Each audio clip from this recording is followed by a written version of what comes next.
everybody. Welcome to a new episode of our show. We're joined by Viva Kreis here today. I would say a young legend of our USA team handball community.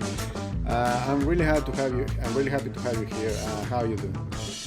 I'm great. Thanks so much for having me. I'm happy to be on somebody else's handball podcast. Nice. Yeah. You're a professional of this, so let's hope we do this the right way with you. So Viva, like we always do, we want to learn a little bit about your story with handball. Can you tell us a little bit how you found the sport and when you started playing handball? Yeah. So in middle school gym class, we actually played an altered version of the sport, and I came from a basketball and long distance running background. And when we were playing in gym class, I was beating up on all the boys, and so I just had a lot of fun. And I went home to my mom and said, I want to learn how to play this sport. And of course, she had never even heard of it before, but she got on the internet and did some research and found a group of about 4 or 5 older men about an hour from where I lived in Pittsburgh and just wrote to them and asked if I could come and watch a practice. And of course, the US handball community super inviting, and they invited me down onto the court, and that was my first experience with like real handball in the US. And so unfortunately that was right before the pandemic hit, so Mm. I only practiced with them like 2 or 3 times. But then during the pandemic, USA Team Handball had a youth advisory council. Mhm. And so I believe it was 10 teenagers from across the country tasked with promoting handball with the younger generation. So my small group specifically was working on TikTok and Instagram channels. So if you scroll down long enough on USA Team Handball's TikToks, you can see some voiceovers and things that me and my fellow members did. And then in that February of 2022, so over 3 years ago now, I went to a junior national team tryout and made the team solely based on potential. I had never played the sport really, never even seen a handball court before Mhm. our first competition. And then a few months later, I went to the World Championships in Slovenia. And so it was just kind of a whirlwind experience. And this whole thing really has been just a continually progressing experience. So after those world championships, I played with the senior team a few times, a lot of different training camps, and then I ended up graduating from high school in 2023 and decided to make the move to France. So my Okay. mom sold her house. We packed up all of our belongings that summer and moved to France. Literally had a hotel room booked for a week and only knew the name of the town, but it was such a great opportunity. I progressed super quickly as a handball player and just learned so much about myself and the world around me. And so, yeah, then after that, went to another junior world championships in North Macedonia. And that was just a ton of fun, just feeling like I really belonged on the team at that point. I could contribute more than I had 2 years prior. And then I made the decision to come back to the US, finish up my final year of college because I had done 1 year at Arizona State online, which was such a great opportunity to have that flexibility. Mhm. But I wanted a little bit of the college experience. So I spent the past year here and I graduate in about 10 days. So depending on when this podcast goes out, I might be a college graduate. But this fall, I'm moving back to Europe to play with another club. So yeah, it's been a quick handball journey, but I'm thankful that I've had handball in my life. Okay, that's a hell of a story. But Yeah. let's try to go a little bit more in detail in these different stages that you went through. So you say you discovered the sport in middle school, right? Yep. But and then the pandemic hit in the middle, and so but you still stay interested in the sport and trying to be involved in practice. So how was that until you finally got into the trials for the junior team? Why did you stay involved with the sport, especially since I believe you were playing a bunch of other sports in high school, right? Yeah. So, yeah, basically those 2 years from when the pandemic started to when the tryout was, I was playing basketball, I was running cross country and track, doing a lot of different things. But in the back of my mind, I always had this fun sport that I wanted to play, but of course there weren't opportunities to play. So I would go and throw a ball against a wall in a gym and do some shots. And I really didn't know anything about handball, but I was just trying to put in the work and do my best. And I watched a lot of videos online about how to do different wing shots and things like that. So yeah, it was a lot of just playing these other sports and staying in shape that way. But trying to do my best to learn the sport completely individually. And then I'm just really thankful that they took a chance on me. They easily could have said, keep practicing, maybe come back in a few years, but they saw something in me, and I'm forever grateful for that.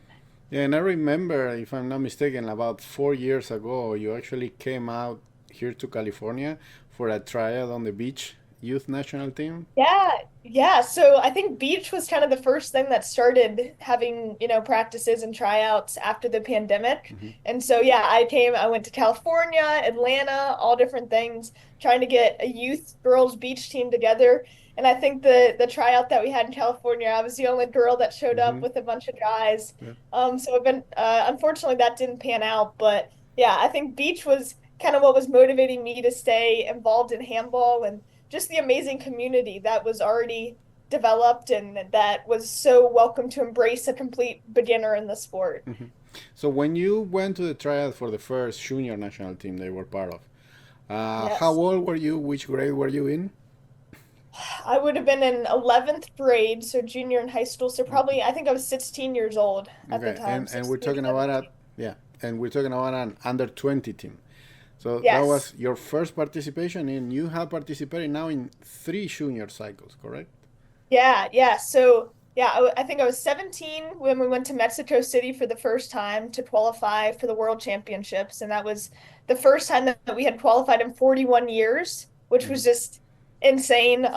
Just a really good group. And we were the youngest team at the World Championships, the shortest team at the World Championships, and we won a game. And so that was the first Hmm. game that we had won in the modern era. So that was super exciting, but we knew like at that point that we belonged and that we could achieve a lot more.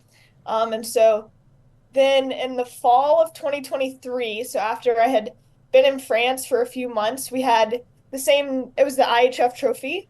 And so that would qualify us for the World Championships. And so that's when we had kind of the same core group.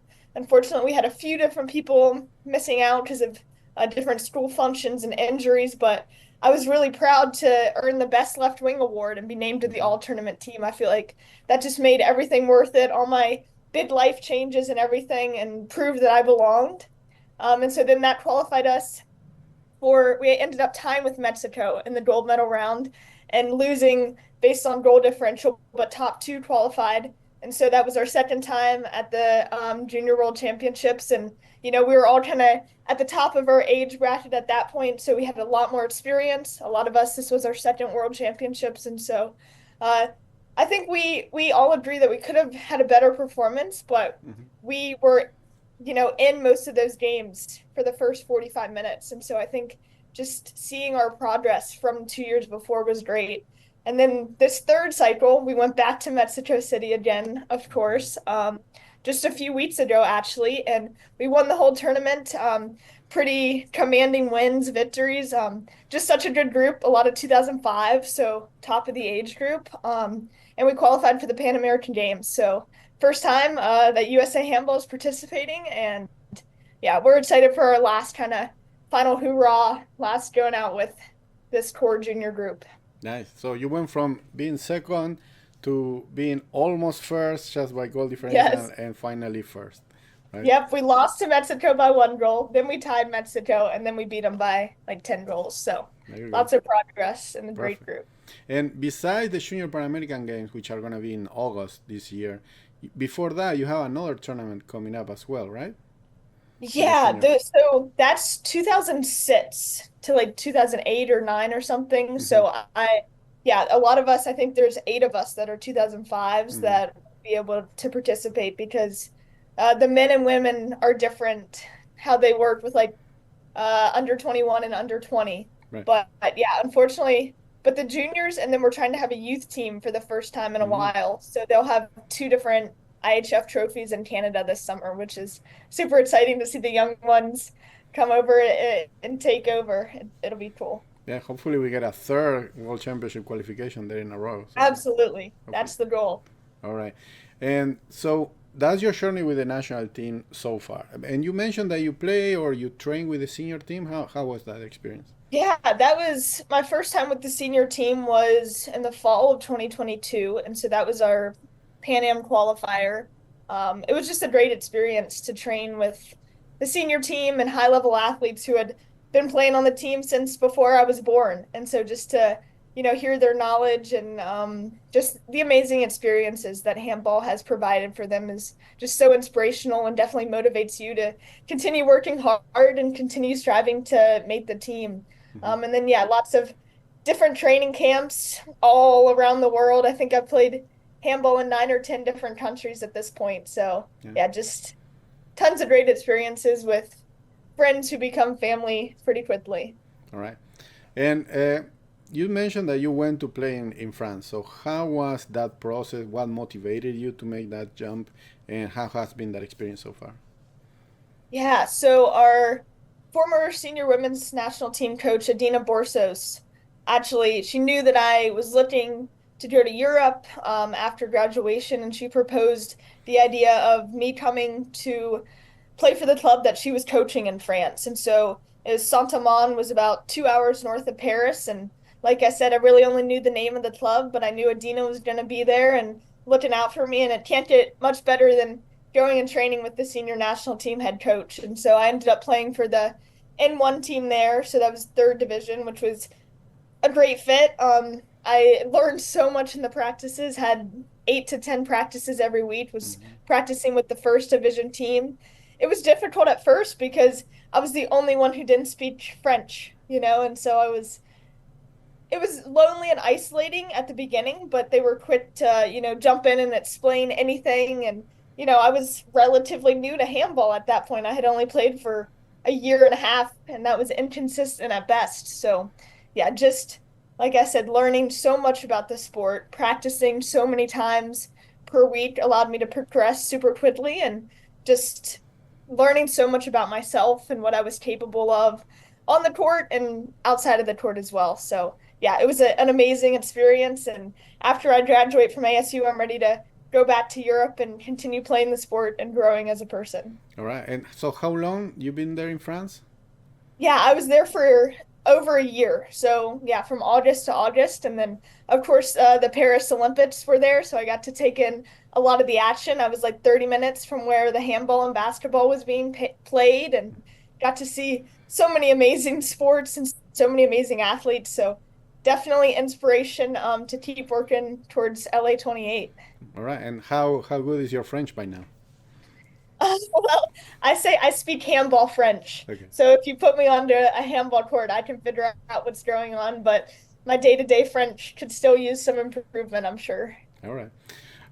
And so you mentioned that you're about to graduate, right? But you finished high school how long ago? Yeah, I finished high school 2 years ago, and so I did 1 year of ASU online while I was in France, and then back to finish out my senior year in person. And so I transferred about 56 college credits that I earned through dual enrollment and like AP courses in high school, and so that was able to allow me to finish in about half the time of a normal college student. So that has granted me extreme flexibility and affordability. Hmm. Of course, as a handball player, I wouldn't be able to move back to Europe had I not been able to transfer 2 years of college from Yeah. high school. And that's a lot already. But on top of that, you not only play some sports in high school, right? You actually shine and broke some records in high school, right? You won awards, scholarships. How was that? Yeah. I set a few school records and things like that and was really involved in community service and academics. I graduated as valedictorian and class president and a few other things, but I was recognized a lot for my achievements. I won the Heisman High School Scholarship Award, and so that came with a $10,000 check, and I was recognized on ESPN during the Heisman Trophy ceremony, so that was super cool. And then I was also awarded the Billie Jean King Youth Leadership Award. So as a aficionado of all things women's sports, it was amazing to be recognized by such a prestigious name in women's sports, and of course that came with a nice scholarship check as well. So yeah, I of course don't do it for the recognition, but it was really empowering to see that people were recognizing the time that I had put in and the how I've been trying to help my community in a multitude of different ways and achieved excellence through athletics and academics as well. Yeah, and I've seen you not only being a fan of women's sport, but also being interviewing some celebrities and writing your own book about it as well, right? So can you tell us a little bit about that? Yeah, so when I was 14, I went to all 12 WNBA arenas for an academic project and interviewed over 50 players and coaches and executives about how women's basketball and the WNBA specifically was breaking barriers. And through that, I've had amazing opportunities. I was invited to the NBA All-Star Game to give a speech about my experiences. More recently, I was invited to the WNBA draft in 2023 and interviewed Caitlin Clark and Cameron Brink and Angel Reese. So all the great players, but my experiences back 6 years ago at this point have definitely inspired me to continue working in women's sports. Eventually, I'd like to be a college professor and women's sports historian, but I know that involves a lot more schooling. But the biggest project that I'm proud of with women's sports is that I've authored and illustrated a children's book about female athletes. So it's called She Did That, Amazing Female Athletes from A to Z. And so every letter of the alphabet corresponds with a different female athlete. And the reason that I wanted to write this book is because when I was younger, my mom would read to me bedtime stories. Mm-hmm. But all the athletes that she would read to me about were men. And so I had a hard time if I couldn't see it, I couldn't achieve it. I couldn't believe that I could be like them. And so I wanted to fill that void. And actually, just yesterday, I did a speaking event at one of a women's sports bar that just opened in Phoenix near where I live. And so it's just so inspiring to see the looks on little girls and little boys' faces saying, I play soccer. Look at letter M. She plays soccer too. I can be just like Megan Rapinoe and Mm-hmm. just like Simone Biles and just like Serena Williams. And so it's just really inspiring to me. And it was a super interesting learning experience as well because I had to research all the athletes and choose 26 athletes was probably the most difficult part. But then research and I did all the illustrations and did a 4-line poem for every athlete. And then I ended up self-publishing on Amazon. So it was, yeah, a great experience, but took a long time. And so it was a big process as I was finishing up my senior year of high school. Right. So just on your free time, basically, right? Yeah. Yeah. When I wasn't playing handball. Perfect. Maybe next time you have the second version of this book, just with women players for handball, right? Absolutely. Yeah. And yeah, at the beginning of the book, I tell my own story about playing handball and finding the sport later than most and hoping to inspire maybe some future handball players for the US. There you go. Perfect. Perfect. And so now you not only did all of that, but you also started a podcast, right? Yes. And not only a podcast, but you also ran for election for the board of director of USATH Handball. So how do you find time to do all of this, and what keeps motivating you for achieving and trying to achieve more things? Yeah, I mean, it kind of does circle back to the experiences that I had with if I can't see it, I can't be it. And if people who look like me and who have similar experiences to me aren't the ones in the position to make decisions on behalf of me, then I don't know, that kind of frustrates me. And I Mm. feel like, we're left out. And so with the board, I'll start with I decided to run for the board because why not, right? It can't hurt anything. But historically, there haven't been a lot of women and there haven't been a lot of young athletes on the board. And so I feel like my experiences with academics, athletics, and on the Youth Advisory Council would have definitely contributed and just brought a new perspective to the board. I think it's really important to have a board that has all the characteristics of our membership. So we have a lot of young athletes, we have a lot of women who play handball, and their voices haven't historically been well represented on the board. And so that was kind of what I wanted to represent. Mhm. I'm still open to running again in the future, maybe, but Yeah, it was a great experience just to have people reach out to me saying they were supporting me and reaching out to others.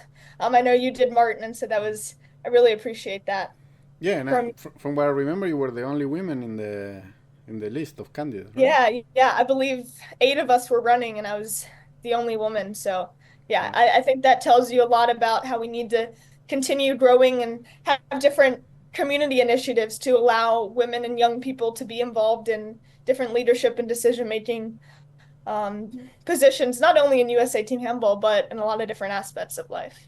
All right. And tell us a little bit about the podcast, how The that came out podcast. to be. Yeah. Yeah, so I guess it was over a year ago at this point. Hendrik, our women's junior national team coach at that point, said, "Hey Viva, I'm thinking about starting a podcast, and I'd love to for you to be my co-host." Um, I have to admit, at first I thought he was joking. I'm friends with his sister who's on the senior team, and we had always kind of joked about starting a podcast and different things like that. So I didn't believe him at first, but once I realized he was serious, I was all for it. I had no experience in podcasting. I actually just this semester at ASU took a podcasting course, Hmm. so Yeah. I'm learning a lot of things that could have streamlined the process and could have improved the quality, but there's always a ton of stuff to learn. And so, yeah, when he invited me to be his co-host, it was, yeah, a no-brainer, of course. I love to speak out and have this position to kind of interact with the greater handball community and tell our story to a wider audience, whether that's people who are familiar with handball but might not be familiar with USA Team Handball specifically, or people who are living in the US and aren't super familiar with handball.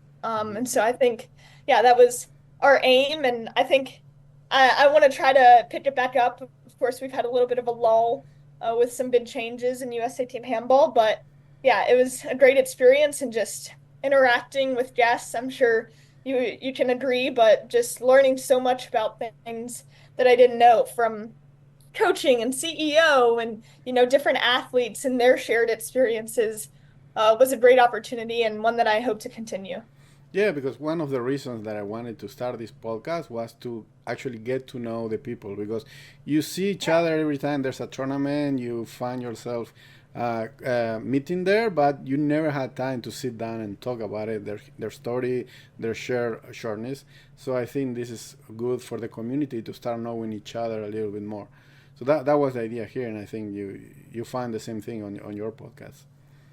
Yeah, absolutely. I mean, the handball community in the US is relatively small, so some names keep coming up and you see similar faces at tournaments or, different functions, but to learn their unique story and everyone who plays handball in the US has a unique Mhm. story. So it's fun to share them with the broader audience. All right, so you told us your story up to this point, and now what is the future of Viva involved with Handball? Yeah, yeah. So I graduate, like I said, from Arizona State and a couple weeks, a few days at this point. And then I was accepted into a master's program in Germany and Cologne in Olympic studies. So Mm. I think I'm the sixth or seventh American and youngest person ever to be accepted. And so I'm really looking forward to it. One thing with the master's is it's kind of meant for full-time employees, people with Mm. full-time careers. And so they meet a few weeks a year and just have instruction virtually in the other time. So it does give me flexibility if I wanted to live somewhere other than Cologne. So I'm still kind of figuring that out, weighing my different options, but have some great connections with the US handball community and the international handball community that I'm really excited for a lot of different possibilities. All right, and I'm sure we're gonna meet the future referee Viva and coach Viva, Yeah, right? maybe Because eventually. and of course, like CEO Viva at some point of some company, if not Maybe USA down Team down the Handball. line, a few years. Next time USA hosts the Olympics, right? There you go. Yeah, yeah. All right. Thank you so much, Viva, for being with us. And do you have any message for any young girl that is out there that that saw handball in the Olympics or heard about it, saw some TikTok, and like how the sound of the glue on the wall is and want to get involved, what do you say to them? Yeah, just try. I mean, my first experience with the junior national team tryout was, crazy. Our basketball team had lost a playoff game that we should have won, that should have taken place the next weekend. And so I wasn't actually going to be able to try out for the handball team, but we lost. And so my weekend was free. And I was so nervous about going to the tryout because I didn't really know how to play handball. I was new to the sport. I didn't have any friends that were going. I didn't know anything, but my mom pushed me to just try. What's the worst thing you can happen? You can embarrass yourself for a couple hours on the weekend and never see these people again. But if I hadn't tried and she hadn't given me that little push and motivation, then I never would have had these amazing opportunities to meet amazing people and yeah, and change my life. So my one advice is just to try. You never know what can happen. So go to that tryout, go to that practice, send that message to my Instagram DMs, do whatever to try to get involved. Yeah, it's an amazing opportunity. It's an amazing community that we have here in the US and it's super tight knit. Everybody's welcoming, so why not try? All right. Thank you so much, Viva, and I'm sure we're gonna stay in touch. I'm sure you're gonna continue achieving great things. So we're gonna talk about those too. Okay? Thank you, Martin. Talk All to you right. soon. Bye.